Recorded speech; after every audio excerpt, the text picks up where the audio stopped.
नमस्कार दोस्तों। हम हैं पूर्व जन्म की कहानियों के कथावाचक, past life regression expert, life and leadership coach Hitesh Chhabra.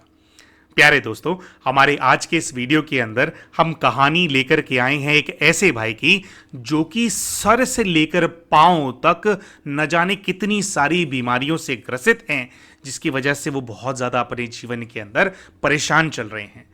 दोस्तों, इन भाई ने हमें ऐसा बताया कि शायद ही इनके शरीर का कोई ऐसा अंग होगा जिसके अंदर इनको कोई समस्या नहीं है।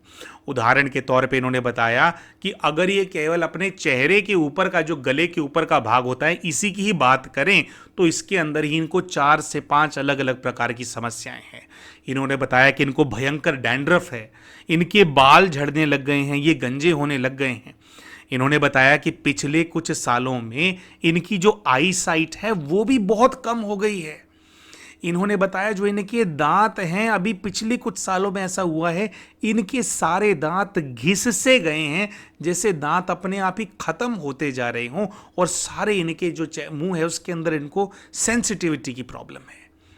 थोड़ा नीचे आए तो उन्होंने बताया कि इनको किसी बहुत ही अजीब प्रकार का इनको हृदय रोग है। ये बताते हैं कि अगर ये थोड़ा बहुत भी चलते हैं तो इनकी इस प्रकार से सांस फूलने लग जाती है कि जैसे किसी व्यक्ति ने 1-2 किलोमीटर रनिंग करी हो। जब हम स्प्रिंट करते हैं, रन करते हैं, तो रनिंग करने के बाद कैसे थोड़ा सांस फूलता है व्यक्ति का ना, तो ये बताते हैं कि अगर ये थोड़ा बहुत चल भी लें तो उतना सांस इनका उसी के अंदर ही फूलने लग जाता है। आगे भाई ने बताया कि इनको जो पेट है उसके अंदर भी इनको बहुत ज़्यादा समस्या है। इनको अगर ये थोड़ा भी कुछ हैवी खा ले तो इनको कॉन्स्टिपेशन हो जाता है, इनके पेट के अंदर गैस बन जाती है, ब्लॉकेजेस हो जाती हैं। भाई ऐसा बताते हैं कि छोटा मतलब कुछ बेसिक खाना भी होता है ना, अगर उसको भी खाना होता है तो इनको बहुत ज़्यादा सोचना पड़ता है, क्योंकि कुछ भी थोड़ा बहुत अगर हल्का सा भी हैवी होता है या थोड़ा भी ऊपर नीचे खा लेते हैं तो इनको गैस बन जाती है और उनको बहुत ज़्यादा समस्या होती है। इसी के कारण इन्होंने बताया कि मतलब इनको जैसे पाइल्स की समस्या होती है, फिशर की जो समस्या होती है, वो समस्या भी इनको कई बार हुई है, कई बार उसका इनको इलाज कराना पड़ा है। तो जैसा कि हम बता रहे हैं कि सर से लेकर पैर तक बहुत सारी बीमारियों से जो भाई हैं ये ग्रसित हैं। इसी के साथ साथ इन्होंने बताया कि इन्होंने अपना इलाज करने के लिए पता नहीं कितने डॉक्टर्स को अप्रोच कर लिया।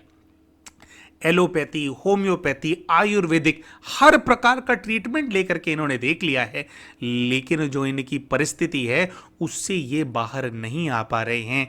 ये जो बीमारियां हैं, इन बीमारियों ने इनको ऐसा पकड़ा हुआ है, ऐसा जकड़ा हुआ है कि इन बीमारियों से बाहर नहीं निकल पा रहे हैं।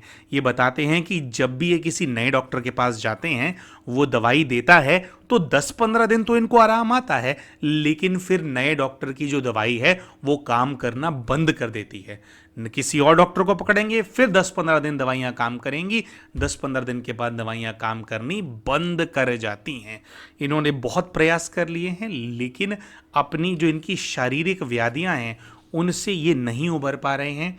तो ये भाई जानना चाहते थे कि इनको इतनी सारी जो शारीरिक समस्याएं हैं, क्या इसका इनके पूर्व जीवन से कोई संबंध है। इसी के साथ साथ इन भाई ने एक बहुत ही पर्सनल बात हमारे को अपने बारे में बताई, और इन्होंने ये बताया कि इनके ऊपर काम विकार जो है वो बहुत ज़्यादा हावी है।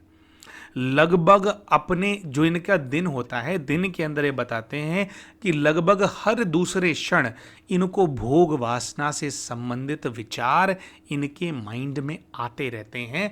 और कुछ इनके साथ ऐसा पार्ट है कि इनका जो परिवार है, इनकी जो बीवी बच्चे हैं वो इनके साथ नहीं रहते। इनके बीवी बच्चे, इनके माता पिता, वो सब लोग गांव में रहते हैं और अपने काम की वजह से ये एक मेट्रो सिटी के अंदर रहते हैं जहाँ पे ये काम करते हैं। तो इनका परिवार इनके साथ नहीं है, ये एक अकेले कमरे के अंदर पूरा दिन रहते हैं। काम किया, काम से वापस आए और उस कमरे के अंदर, तो उस कमरे के अंदर जब ये अकेले रहते हैं तो ये बताते हैं केवल इसी प्रकार के संकल्प मेरे माइंड में चलते हैं, इसी प्रकार की चीज़ें मैं फ़ोन में देखता हूँ और इसी चीज़ के अंदर मैं जो है लिप्त रहता हूँ। हालांकि हमने इन भाई को गाइड किया कि भाई जी कहीं ना कहीं ये जो अपने आपने चीज़ बताई है, जब इंसान इस चीज़ के अंदर बहुत ज़्यादा लिप्त हो जाता है तो उसी से ही शारीरिक व्याधियाँ आ जाती हैं। क्योंकि आपके जो शरीर है उसकी सारी जो पोटेंसी है वो तो ख़त्म ही हो जाती है ना, आप बार बार नाश कर देते हैं। तो इन भाई ने बताया कि इस बात को समझते हैं, इन्होंने इस चीज़ से बाहर निकलने का बहुत बार प्रयास किया है, बहुत बार मेडिटेशन शुरू करने का प्रयास किया है, अलग अलग तरह की अभ्यास किए हैं, लेकिन ये बताते हैं कि इनको ऐसा लगता है कि जैसे इनके ऊपर कोई श्राप है, इनके ऊपर कोई साया है या कोई प्रभाव है, और वो जो शक्ति है वो इनके ऊपर हावी रहती है। ये बताते हैं कि मैं अपनी परिस्थिति से बाहर निकलने का प्रयास करता हूं, लेकिन मुझे ऐसा लगता है कि कोई चीज़ है जो मुझे वापस दबा देती है। इसी के साथ साथ एक और समस्या इन्होंने बताई थी। इन्होंने बताया कि जहाँ कहीं भी ये जाते हैं काम करने के लिए, जैसे आपका सोशल सर्कल होता है, बाहर लोगों से आप मिलते हैं, तो ये बताते हैं कि जिन लोगों से मिलते हैं इनको ऐसा लगता है कि लोग इनको पसंद नहीं करते हैं, इनको एक दुश्मन की दृष्टि से देखते हैं। अनजान लोग जिनको ये जानते भी नहीं हैं, ये बताते हैं कि मैं इस चीज़ से भी बहुत ज़्यादा परेशान हूँ कि लोग मुझसे नफरत क्यों करते हैं। मैं किसी को कुछ कहता नहीं, मैं चुप रहता हूँ, किसी से कोई बात भी नहीं करता, लेकिन मुझे लोग नफरत भरी निगाहों से देखते हैं। तो दोस्तों, इन्हीं सभी कारणों की वजह से इन भाई ने अपना पास्ट लाइफ रिग्रेशन कराया, और अपने पास्ट लाइफ रिग्रेशन के अंदर अपने पूर्व के 2 अलग अलग जीवन इन्होंने विजिट किए, और ये 2 जीवन विजिट करने के बाद इनको अपने प्रश्नों के उत्तर मिल गए थे। दोस्तों, भाई ने अपने पूर्व जीवन के अंदर क्या देखा, इसके बारे में भी आपको अपने वीडियो के अंदर बताएंगे, लेकिन उससे पहले हम शाउट आउट देना चाहते हैं जितेंद्र सिंह वर्मा जी को और सिमरन सिम्मू जी को। ये दोनों हमारे चैनल के व्यूअर्स हैं। इन दोनों ने हमारे चैनल को एज अ मेंबर ज्वाइन किया है। तो अपने इस वीडियो के माध्यम से हम आप दोनों का बहुत बहुत धन्यवाद करना चाहते हैं, अपना आभार व्यक्त करना चाहते हैं। आपने हमारे चैनल को एज अ मेंबर ज्वाइन करके हमारी सेवाओं का विस्तार करने में हमारा सहयोग किया है, इसके लिए हम आपके बहुत बहुत आभारी हैं। दोस्तों, अगर आप भी हमारे चैनल के मेंबर बनना चाहते हैं तो हमारे इस वीडियो के नीचे आपको एक ज्वाइन बटन दिख रहा होगा, उस ज्वाइन बटन पे क्लिक करके आप भी हमारे चैनल को एज अ मेंबर ज्वाइन कर सकते हैं, और हमारी सेवाओं का विस्तार करने में आप भी हमारी सहायता कर सकते हैं। तो दोस्तों, अब चलते हैं पूर्व जीवन की यात्रा की तरफ। दोस्तों, अपने पूर्व जीवन की यात्रा जब इन्होंने करी तो जो पहला जीवन इनको पूर्व जीवन में नजर आया, उसके अंदर इन्होंने देखा कि ये एक 40 से 45 वर्ष की आयु के एक पुरुष हैं। जब आसपास का एरिया, जैसे प्रयास किया जाता है कि ऊपर नीचे ज़मीन कैसे, ये सब एक्सप्लोर करें, तो इन्होंने बताया कि इनके पैरों के नीचे इनको जो ज़मीन है वो बहुत ज़्यादा पथरीली महसूस हो रही है, और थोड़ी देर में इन्होंने बताया कि ये खुद को एक पहाड़ी इलाके के अंदर खड़ा हुआ देख रहे हैं। हमने जब भाई से पूछा कि आसपास कोई है, तो इन्होंने बताया कि हाँ, आसपास इनको लोग तो महसूस हो रहे हैं। और जब थोड़ा और इन्होंने फर्दर एक्सप्लोर किया तो इन्होंने बताया कि पहाड़ों की अंदर बनी हुई एक आदिवासियों की बस्ती है, और उस बस्ती के पास ही ये व्यक्ति खड़ा है, और खुद को भी इन्होंने नंगे पैर खड़ा हुआ देखा था, खुद को एक आदिवासी के रूप में देखा था। आदिवासियों के जो ट्रेडिशनल कपड़े होते हैं वैसे कुछ प्रकार के इन्होंने कपड़े देखे। हमने इनसे पूछा कि भाई यहाँ पे क्या है, कि आप रहते हो, तो इन्होंने बताया कि हाँ, यहाँ पर एक लकड़ी का घर है जो कि मेरा है। पूरी बस्ती के अंदर बहुत सारे लकड़ी के घर इनको बने हुए नज़र आ रहे थे। पहाड़ों के अंदर ये बस्ती थी, और उनमें से इनको एक घर के अंदर फीलिंग आई कि ये घर मेरा है। दोस्तों, जब हमने इनको कहा कि आप घर के अंदर प्रवेश करें, तो घर के अंदर इन्होंने देखा कि घर बिल्कुल सुनसान था, वीरान था। हमने इनसे पूछा कि कौन साथ में रहता है, परिवार क्या है, तो इन्होंने बताया कि मेरा कोई भी परिवार नहीं है, और इस वजह से मैं बहुत ज़्यादा उदास हूँ। ये बताते हैं कि थोड़े समय पहले मेरी एक माँ थी जो कि कुछ बीमार चल रही थी, और अपनी बीमारी के चलते उनकी मृत्यु हो गई, और अब जो है मैं इस घर के अंदर बहुत ज़्यादा अकेला हूँ। और इनके मन के अंदर एक विचार है जो बार बार कौंध रहा था, और जब उसको थोड़ा एक्सप्लोर किया गया क्या संकल्प है, क्यों उदास हो, क्या विचार मन में चलता है। तो इन्होंने बताया कि इनके मन में विचार है कि कोई भी व्यक्ति इनकी मदद नहीं करता। हमने इनसे पूछा कि भाई किस प्रकार की मदद नहीं करता है, तो काफ़ी देर तक तो इनको समझ में नहीं आया, लेकिन फिर इन्होंने कहा कि भाई मेरी कोई भी व्यक्ति विवाह करने के अंदर मदद नहीं करता। जिससे कि ये बात सामने आ गई थी कि 40 से 45 वर्ष की आयु के अंदर भी अपने उस जीवन के अंदर ये कुंवारे थे, और आज जैसे अकेले कमरे के अंदर ये रह रहे हैं ना शहर के अंदर, उसी प्रकार के एक अकेले से झोपड़े के अंदर ये रहते थे जिसके अंदर कोई इनके साथ नहीं रहता था। तो हमने इनसे पूछा कि अच्छा एक और चीज़ है, ये जो दृश्य इनको दिख रहे थे, दृश्यों के अंदर इनको एक व्यक्ति मिला था और उस व्यक्ति से इन्होंने अपना नाम पता किया था, और नाम जो है वो धर्म या धन्ना, इन दोनों में से कोई एक नाम था जो इनको समझ में आ रहा था। इन्होंने बोला कि या तो धर्म नाम है या धन्ना नाम है मेरा। आगे इन्होंने बताया कि हमने इनसे पूछा कि काम क्या करते हो, तो इन्होंने बताया कि मैं लकड़ियां काटता हूं और लकड़ियां काट करके बेचता हूं और मैं मजदूरी करता हूं। फर्दर हमने इससे पूछा कि भैया कुछ गलत वलत काम करते हो क्या, क्योंकि इस जीवन के अंदर इतनी व्याधियां ही दिख रही थी। तो हमने पूछा कुछ गलत काम करते हो, तो उन्होंने बताया कि नहीं, ये तो कोई भोला भाला सीधा सादा सा पुरुष मुझे वहाँ पे नज़र आ रहा है। ये जो व्यक्ति वहाँ पर नज़र आ रहा है, ये बता रहे थे कि उसका ज़्यादा दिमाग नहीं चलता है। वो जैसे एक वो नहीं होते भोले भंडारी टाइप के होते हैं, जिनको जो मतलब वो महीन काम नहीं कर सकते, दिमाग नहीं लगा सकते, मोटा मोटा कार्य कर सकते हैं। तो एक अपना काफ़ी इन्होंने हैवी अच्छा खासा बिल्ट देखा था, मोटा पेट देखा था, लेकिन इन्होंने बताया कि दिमाग से थोड़ा मतलब ना भोला है ये व्यक्ति, और लोग कोई भी इसकी मदद नहीं करते हैं। तो फिर हमने इनसे थोड़ा पूछा कि भाई मदद नहीं करते हैं तो क्या मदद चाहिए, कैसे चाहिए। तो जैसे हमने बताया कि इन्होंने बोला कि विवाह है, तो विवाह कोई करा नहीं रहा है। फिर हमने इनसे पूछा कि भाई इस जीवन के अंदर कोई गलती हुई, कुछ हुआ। तो जब हमने इनसे बात बोली तो इनको एक 20 से 25 वर्ष की आयु की कन्या नजर आई। उन्होंने बताया कि मैं कहीं थोड़ा पहाड़ी के अंदर हूँ, बस्ती में नहीं हूँ, पहाड़ी के अंदर कहीं हूँ, शायद कोई झरना है, यहाँ पानी भरा जाता है या ऐसा कुछ है। तो उसके पास इन्होंने खुद को देखा। इन्होंने बताया कि यहाँ पर एक 20 से 25 वर्ष की आयु की कन्या है। तो हमने पूछा कि क्या आप इनको जानते हैं, तो उन्होंने कहा कि हाँ, बस्ती की कन्या है और मतलब मैं कुछ कर रहा हूँ। तो हमने पूछा कि क्या कर रहे हो, तो इन्होंने बताया कि मैंने उस कन्या का हाथ पकड़ लिया है। हाथ पकड़ लिया है, तो ये बताते हैं कि मैं उसके हाथ पकड़ करके उसको कन्विंस कर रहा हूँ, मतलब ऐसे टाइट पकड़ लिया, उस कन्या को बहुत दर्द हो रहा है, और ये कह रहे हैं कि मैं उसको कह रहा हूँ कि कोई भी मेरी मदद नहीं करता है शादी करने में, तुम मुझसे शादी कर लो। तो लड़की जो है ये बताते हैं कि वो अपने आप को छुड़ाने की बहुत ज़्यादा कोशिश कर रही है, लेकिन ये बताते हैं कि मैंने उसको बहुत ज़्यादा जो है ज़ोर से पकड़ा हुआ है।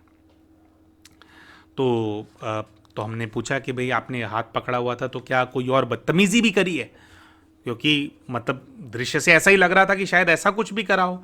तो उन्होंने बताया कि नहीं, मैंने काफ़ी देर तक पकड़ के रखा, मैं उसको यही बोलता रहा कि कोई मेरी मदद नहीं करता, तुम मुझसे शादी करो, तुम मुझसे शादी करो। लेकिन फिर लड़की रोने लगी, लड़की चिल्लाने लगी तो मैंने उसका हाथ छोड़ दिया है। फिर उसका बिल्कुल जो अगला दृश्य है, इन्होंने ऐसा देखा, इन्होंने देखा कि कोई पंचायत सी बैठी हुई है, मतलब जो गांव है, जो बस्ती है, उसके बहुत सारे लोग इकट्ठे हुए हैं, और ये बताते हैं कि सभी लोग जो है मेरे ऊपर मतलब एक प्रकार से मुझे लानत दे रहे हैं, थूक रहे हैं मेरे ऊपर कि तुझे शर्म नहीं आती है कि अपनी बेटी की उम्र की बच्ची के साथ तू ऐसा कर रहा है। इस प्रकार से कोई इनको जैसे लानत सी दे रहे हैं। और फिर हमने पूछा कि अच्छा भाई लानत दी, थोड़ी बातें सुनाई, फिर और भी कुछ हुआ क्या। तो आगे इन्होंने देखा और बताया कि उन्होंने इनको किसी प्रकार की कोई जो है सजा दे दी है, और सजा दी है, और उसके अंदर बार बार इनको यही सुनाई दे रहा था कि सब लोग बोल रहे हैं कि तू बहुत घटिया आदमी है, तूने बहुत ज़्यादा जो है घटिया हरकत करी है। आगे हमने जब इनसे पूछा कि भाई क्या सजा है, कैसे हैं, तो इनको एक बहुत बड़ा पेड़ नजर आने लगा, जैसे बहुत बड़ा कोई पेड़ है, विशाल पेड़ है। उसके साथ इन्होंने बताया कि इनके जो हाथ हैं, इनके हाथ पैर, इनको मतलब जो है उनको पूरी तरह से बांध दिया गया है। जो गांव वाले लोग हैं उन्होंने इनको एक पेड़ के साथ बांध दिया, एक बहुत बड़ा पेड़ है उसके आसपास बांध दिया है और इनको नग्न कर दिया है। तो हमने इनसे पूछा कि भाई क्यों कर दिया है, तो इनको ज़्यादा समझ में नहीं आ रहा था। ये कह रहे थे क्योंकि उस समय एक दुख में डूब गए। इन्होंने कहा कि नहीं ऐसा, बस पता नहीं, मेरे को तो बस ये दिख रहा है कि मुझे ऐसा कर दिया है, मुझे स्ट्रिप कर दिया गया है और मुझे पेड़ से बांध दिया है, और सब लोग जो हैं वो आ रहे हैं, जा रहे हैं, और वो मुझे देख करके जो है बहुत ज़्यादा हंस रहे हैं, मेरा मजाक उड़ा रहे हैं, और घटिया घटिया हर कोई मुझे बोल रहा है। तो मुझे उनकी जो बातें हैं, उनके जो चेहरे हैं, वो देख करके मुझे बहुत ज़्यादा जो है दुख हो रहा है। इन्होंने बताया कि जो लड़की के साथ इन्होंने बदतमीजी कर दी थी उसकी सजा दी थी गांव वालों ने। हमने इनसे पूछा कि भाई कब तक रहे फिर वहां पे, मतलब कब तक सजा मिली। ये तो खैर काफ़ी सजा मिल गई है ना, कि आपको इतना ज़्यादा शर्मसार कर दिया गया पूरे गांव के सामने। तो ये बताते हैं कि सजा तो ऐसा है कि ऐसा कोई उन्होंने टाइम निर्धारित नहीं किया था कि कितने टाइम सजा मिलनी है। इन्होंने बताया कि मेरे को ऐसा नज़र आ रहा है कि मैं तो 2-3 दिनों तक उस पेड़ के साथ बंधा रहा हूँ। मुझे किसी ने पानी नहीं दिया, मुझे किसी ने खाना नहीं दिया, भोजन नहीं दिया। ये वहाँ बंधे रहे, उस सज़ा को झेलते रहे, 2-3 दिनों तक मेहनत करते रहे, और कैसे कैसे करके 2-3 दिनों के बाद वो जो रस्सियाँ हैं उसको ये खुद खोल पाए, और उसके बाद ये आज़ाद हुए। इन्होंने बताया कि ये जो 2-3 दिन ये हुआ है, इसके बाद इनको इनके अंदर मतलब इतना ज़्यादा हीन भावना भर गई है। वो 2-3 दिन जो इन्होंने भूखे प्यासे बिताए उसके बाद ये बहुत ज़्यादा बीमार हो गए हैं, और फिर इन्होंने बताया कि बीमार हो गया हूँ और उसी अवस्था के अंदर, नग्न अवस्था के अंदर ही मैं उस घर में आ गया हूँ और घर में आकर के पड़ गया हूँ। अब हमने इनसे पूछा कि भाई अगर ऐसा हुआ है तो क्या आपने कोई बदला लिया, भाई इतना किया तो कुछ आक्रोश आया होगा। तो इन भाई ने बताया कि नहीं, मैं बहुत भोला भाला हूँ, एक सीधा साधा सा हूँ, और मुझे कुछ ज़्यादा समझ में नहीं आता है, तो मैं रो बहुत रहा हूँ, मुझे तकलीफ़ बहुत ज़्यादा हो रही है, लेकिन मैंने किसी से कोई बदला नहीं लिया। और उसी झोपड़ी के अंदर, उसी उदासी के साथ, इस इंसिडेंस के बाद इन्होंने देखा कि बहुत ज़्यादा बीमार रहने लग गए, और बहुत ज़्यादा बीमार रहने लग गए थे। तो बीमार होने के बाद फिर इन्होंने देखा कि कुछ ही समय के अंदर, इस इंसिडेंस के बाद, इनकी मृत्यु हो गई। अब दोस्तों, जिस लड़की का इन्होंने उस जीवन के अंदर हाथ खींचा था, उस लड़की को इन्होंने अपने इस जीवन के अंदर आइडेंटिफाई किया था। वो लड़की इस जीवन के अंदर इनकी धर्म पत्नी है, यानी वही कन्या जिनको उस जीवन के अंदर भी इन्होंने प्राप्त करने का प्रयास किया लेकिन उसको प्राप्त नहीं कर पाए थे, और इस जीवन के अंदर भी मतलब अपने संकल्पों से या कैसे भी करके प्राप्त तो कर लिया उनको, लेकिन फिर भी उनके साथ नहीं रहते हैं, सालों से अलग रह रहे हैं। साल में कभी 1 बार 2 बार मिलने के लिए जाते हैं। तो उस कन्या को इन्होंने अपनी धर्मपत्नी के रूप में देखा, और जो माता थी इनकी, जिसकी मृत्यु हो गई थी, वो माता भी इनको समझ में आई थी। माता जी जो है इनकी इस जीवन की माता जी ही थी जिनको वहाँ पे देखा था। तो अब यहाँ पे देखा कि बीमार पड़ पड़ के मर गए हैं। अब दोस्तों ये हुआ तो हमें तो कुछ समझ नहीं आया कि भैया ये क्या हुआ। ये तो इस जीवन के अंदर भी ऐसी प्रताड़ना सी झेल रहा है, डिप्रेशन में ही है, और पूर्व जीवन भी जो इनको दिखाई दिया वो कहीं ना कहीं इनकी इस जीवन की छवि थी, रेप्लिका सा ही दिखाई दिया। झोपड़े के अंदर इनकी मृत्यु हो गई और आज भी इसी प्रकार से पड़े हुए हैं, इतनी सारी बीमारियां झेल रहे हैं। तो यहाँ पर अभी तक जो हमारे को एस्टैब्लिश हुआ, वो हमारे को ये एस्टैब्लिश हुआ कि इनके अंदर, इन्होंने बचपन से बताया था कि इनको जो ये वासना है बहुत ज़्यादा इनके ऊपर हावी है। तो जो इनकी पिछले जीवन की जो आसक्ति थी, मतलब जो इनकी बहुत ज़्यादा डीप इच्छा थी कि मेरी शादी हो जाए, मेरी शादी हो जाए, मेरी शादी हो जाए, जो नहीं हो पाई थी, और इनको इस तरह से एक बेइज्जती झेलनी पड़ी थी।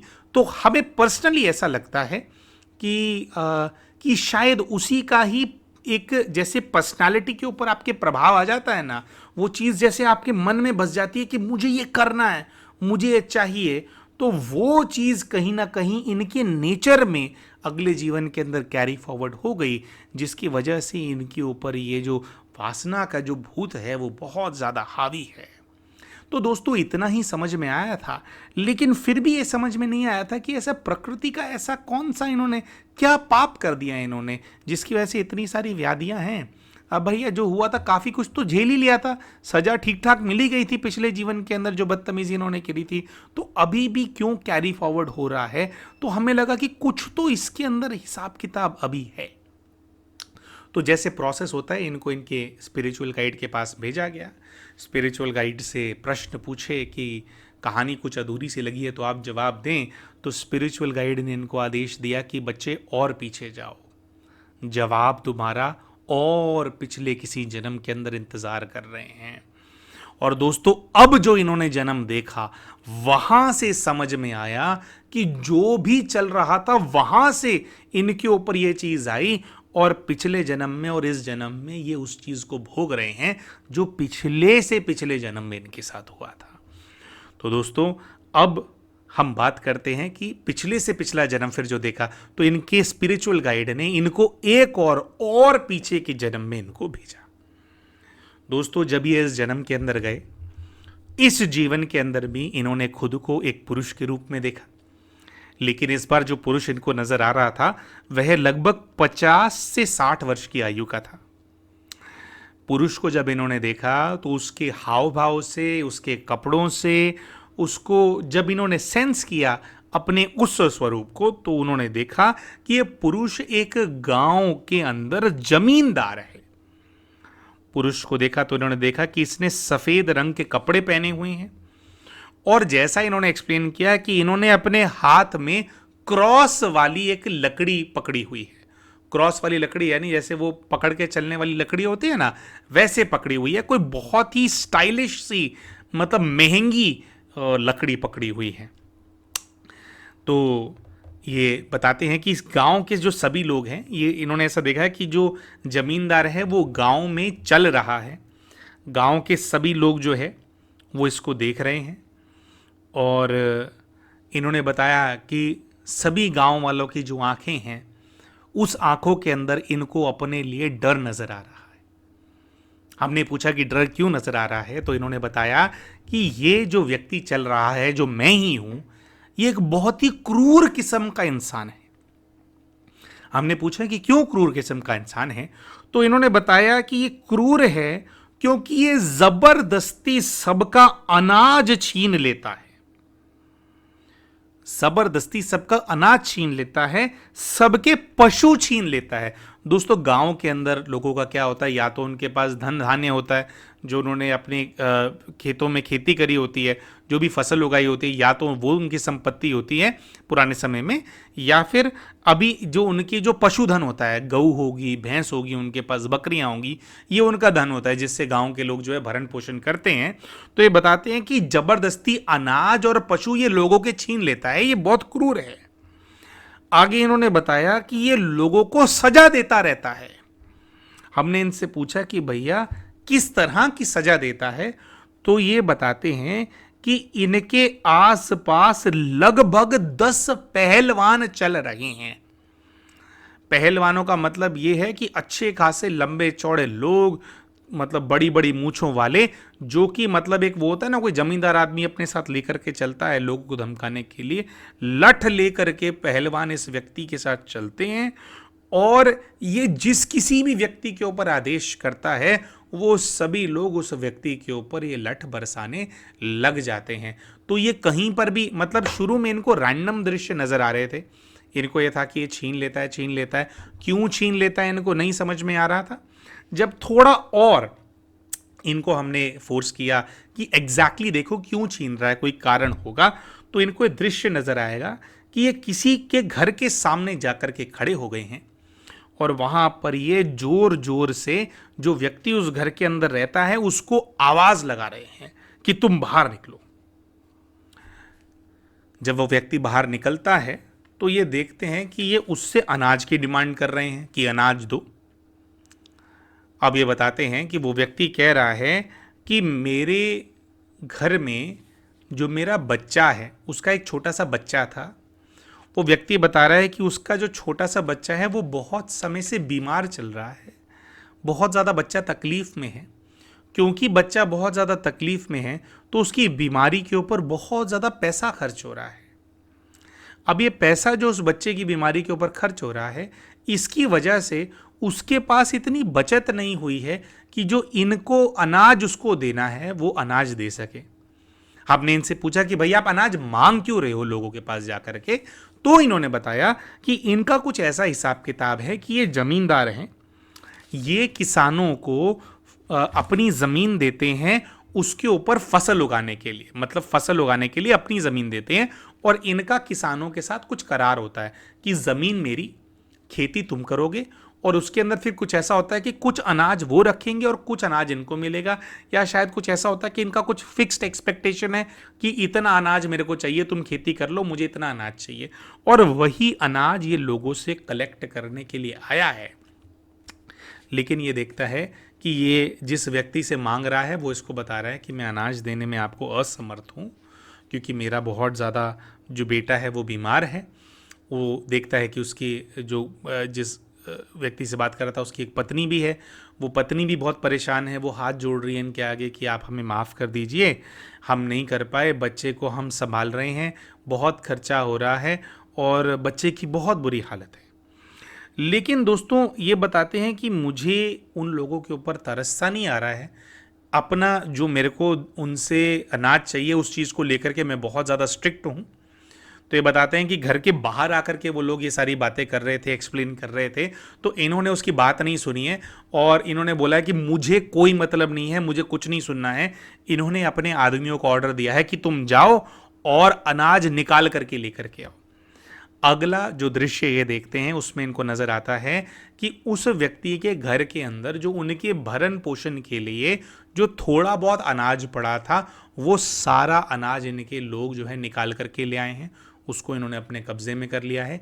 इसके साथ साथ उस गरीब इंसान के घर के अंदर जो एक एक चीज थी, एक एक बर्तन जो था, वो भी इसके लोग उठा करके लेकर के आ गए, क्योंकि अनाज इनफ नहीं है, उसको भी कब्जे में कर लिया है। और उस गरीब आदमी का जो धन, जो थोड़ा बहुत पैसा उसके घर के अंदर पड़ा हुआ था, वो पैसा भी ये लोग लेकर के आ गए हैं। मतलब कि जिस व्यक्ति के घर ये गए थे वो पहले ही गरीब आदमी था, हालांकि उसको अनाज देना बनता था करार के हिसाब से, लेकिन अब परिस्थिति ऐसी है, वो क्या करता। तो इन्होंने जरा सा भी उसके ऊपर दया नहीं करी और उसका सब कुछ छीन लिया। मतलब घर, जैसे एक इंसान घर होता है, घर को बसाने में समय लगता है, इंसान खाट खरीदता है ना, इंसान बर्तन खरीदता है, इंसान कपड़े बनाता है, इंसान पेटी बनाता है, पेटियां होती हैं कपड़े रखने के लिए, पंखे होते हैं। तो ये बताते हैं कि एक एक चीज़ जो मेरे लोग हैं वो निकाल करके ले आए हैं और जो भी उसका पैसा पड़ा था वो पैसा भी ले आए हैं। आगे फिर इन्होंने देखा कि मैं ऐसा कई लोगों के साथ कर चुका हूँ और मेरी ये पॉलिसी है कि ज़मीन दी है तो अनाज तो देना पड़ेगा भाई। मुझे ऐसा लगता है कि मेरा ये कर्तव्य है और मेरा लेना इनसे बनता है, मुझे इसके अलावा और कुछ समझ में नहीं आता है। थोड़े दिनों में ये बताते हैं कि जब इन्होंने इस व्यक्ति के साथ ये किया, सब कुछ इनका जो घर का था वो इन लोगों ने लूट लिया, इनके लोगों ने, मतलब लूट क्या लिया, बट मतलब उनको खाली कर दिया, अपने कब्जे में ले लिया। तो कुछ दिनों के अंदर वो जो बीमार बच्चा था उस घर के अंदर, उस बच्चे की मृत्यु हो गई, क्योंकि अब वो जो परिवार था उनके पास उस बच्चे का इलाज कराने के ना तो पैसे थे, और इलाज कराने के पैसे न भी हों, उसके साथ साथ वो जो परिवार था उनके पास तो अब रोटी खाने को भी पैसे नहीं थे, हर चीज़ के उनको लाले पड़ गए थे। तो क्योंकि उनका सब कुछ छीन लिया गया था और बेसिक चीज़ें भी उनके पास नहीं छोड़ी गई थी, कहीं ना कहीं इसकी वजह से उस छोटे से बच्चे का इलाज नहीं हो पाया था और उस बच्चे के प्राण चले गए थे। और इसी प्रकार से इन्होंने देखा कि इन्होंने ऐसा कई परिवार वालों के साथ किया था। तो यहाँ पर इन्होंने बताया कि जब उस बच्चे के बारे में इनको पता चला है तो इनको कुछ धक्का लगा है। अंदर ही अपने आप से बात कर रहे हैं, अंदर ही ये बताते हैं कि वहाँ पे मैं सोच रहा हूँ कि भाई मैं किसी का बुरा नहीं करना चाहता, मैं तो बस अपना काम करना हूँ। ये बताते हैं कि उस जीवन में इनके जो पिताजी थे, उन पिताजी ने इनको सिखाया था कि भाई जो आपको ये आप अगर ज़मीन देते हो तो अनाज लेना होता है, इतना ही इनको समझती। तो इनको ये था कि भी मैं तो बस अपना कर्तव्य निभा रहा था ना, मैंने कोई गलत काम थोड़ी किया है। मेरे कर्तव्य निभाने से अगर किसी की मृत्यु हो गई है तो मेरे ऊपर पाप आना चाहिए या नहीं आना चाहिए, इसकी सोच के अंदर लगे हुए हैं। लेकिन दोस्तों जो हमारे को समझ में आता है वो ये है कि जो कर्तव्य कानून नियम जो होते हैं वो इंसानों के लिए बनते हैं, इंसान नियमों के लिए नहीं होते हैं। तो पूरा जो जीवन होता है वो सिर्फ ब्लैक या वाइट नहीं होता, बहुत ज़्यादा ग्रे एरिया भी होता है। परिस्थितियों को देख करके हमारे को थोड़ी बहुत चीज़ें बदलनी भी पड़ती हैं ताकि हमारे से किसी का ऐसा कुछ ना हो जाए कि किसी के साथ ऐसा अनिष्ट हो जाए। तो फिर ये देख रहे हैं कि कुछ ऐसा दृश्य हुआ है कि वो परिवार जब उनका बच्चे की मृत्यु हो गई है तो कुछ ऐसा भी हुआ है कि उसकी माँ इनके घर आई है, मतलब वही औरत जो गिड़गिड़ा रही थी कि आप हमारे को इस बार बख्श दीजिए, तो वो मिट्टी उठा करके फेंक रही है इसके घर की तरफ और वो इसको जैसे श्राप दे रही है कि जो हमारे परिवार के साथ हुआ वो तेरे साथ भी होगा। जैसे मेरा बच्चा बीमारी से तिल तिल करके मरा है वैसे तू भी बीमारी से तिल तिल करके मरेगा, तू भी बीमार रहेगा। आगे कुछ उसने ऐसा भी बोला उस लेडी ने कि जैसे तूने हमारा सब कुछ लूट लिया है, ये जो सब तूने अपने पास इकट्ठा कर लिया है, ये धन संपदा तेरे किसी काम की नहीं रहेगी, तेरे इस धन का नाश हो जाएगा, तेरे पास धन कभी नहीं टिकेगा। इस प्रकार की जो है बद्दुआ उसने लेडी ने दी। और उसके बाद फिर जो है इन्होंने अपना जो है मृत्यु का दृश्य देखा। इन्होंने देखा कि उस जीवन के अंदर भी फिर उसके बाद ये बीमार पड़ गए थे। माने ये अभी वाला जीवन, उससे पिछला जीवन और उससे पिछले जीवन की बात कर रहे हैं, उसके अंदर भी ये घटना होने के बाद जब वो महिला आई और उसने सब कुछ बोला तो इन्होंने देखा कि ये डिप्रेशन के अंदर चले गए थे, ये बीमार हो गए थे और बीमार होकर के इनकी मृत्यु उस जीवन के अंदर हो गई थी। एक और बहुत विशेष चीज़, जब इनकी मृत्यु हो रही थी उस समय इन्होंने बताया कि मुझे एक अनुभूति हो रही है, मुझे ऐसा लग रहा है कि मैं तो यहाँ पे मर रहा हूँ लेकिन पूरा गांव मुझे कोस रहा है, मेरे कानों के अंदर पूरे गांव के लोगों की बद्दुआएं गूंज रही हैं। अब यहाँ पे थोड़ा इनको इस बात की क्लैरिटी नहीं थी कि वो जो बद्दुआएं थी गांव वाले उसी समय दे रहे थे या वो बद्दुआएं उस जीवन के अंदर इन्होंने कमाई थी और अंत समय में इनको सारी बद्दुआएं याद आ रही थी।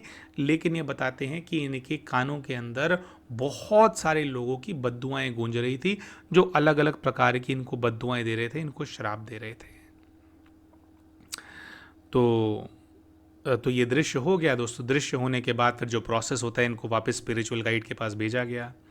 स्पिरिचुअल गाइड के सामने जब आत्माओं का आवाहन किया गया कि वो सभी आत्माएं प्रकट हों जिनका प्रभाव इस व्यक्ति के ऊपर है, जिनके श्राप से व्यक्ति ग्रसित है, तो इन्होंने देखा कि लगभग 20 लोग आत्मा के रूप में, 20 लोगों की चेतना इनके सामने आई।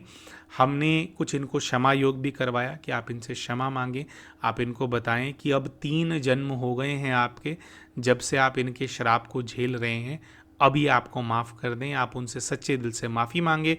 तो काफ़ी देर उस चीज़ को भी चलाया गया, काफ़ी देर इन्होंने माफ़ किया। इनको कुछ थोड़ा सा एनर्जी लेवल पे रिलीफ भी फील हो रहा था जब ये क्षमा मांग रहे थे। लेकिन दोस्तों कुछ चीज़ें ऐसी होती हैं जो कि ऐसे पीछे पड़ी होती हैं, एक सेशन करा करके 5 मिनट क्षमा योग कर लेने से क्षमा ऐसे नहीं मिलती है।